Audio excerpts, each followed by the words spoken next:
Hi! Magluluto tayo ngayon ng okra dahil nag-request si Daddy Mark na gusto daw niya ng gulay-gulay at tinapay lang. Actually, this dish is Mediterranean kineme root. Well, tingnan na lang natin kung masarapan siya.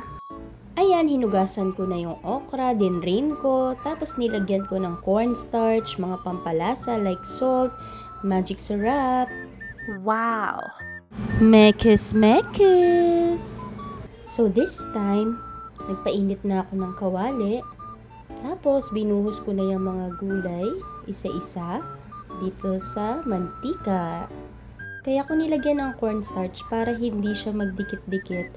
And then, madrain din talaga yung okra.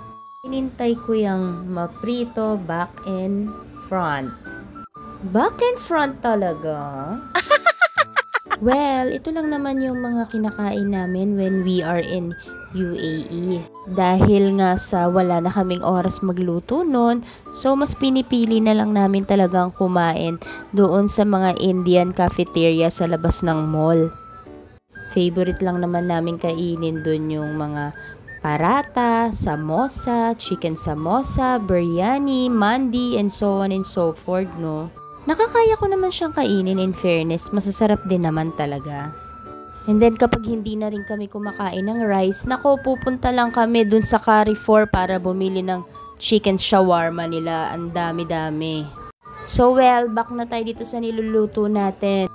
Ayan na, nung mag-caramelize ng lahat, nilagay ko pala yan ng kamatis, sibuyas, luya, nilagyan ko yan ng cumin, masala, salt, pepper. Hindi ako nasatisfied sa kamatis, so nilagyan ko pa yan ng tomato sauce.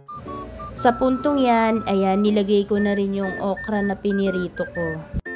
Mekis again, hanggang manuot na yung mga nilagay nating pampalasa. So sa puntong yan, nilagyan ko yan ng cayenne pepper and sili, pero hindi ko yan masyadong dinurog-durog dahil ayaw din namin na masyado maanghang at baka hindi namin yan makain. Then, bumili nga ako ng pita bread sa supermarket. Yan, pinainit-init ko lang siya sa kawali. So, nasa 8 pieces yan. Marby nga pala yung brand ng pita bread na binili ko. Then, ganito ko lang naman siya kinakain. Hatiin ko tong pita bread. Tapos, palaman ko lang yung ginawa ko. In fairness, hindi mo na matitikman yung lasang gulay dyan ng okra.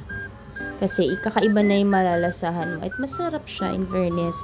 Hanggang dito na lang yung video na to kasi ayaw ni Reels ng matagal. Thanks for watching!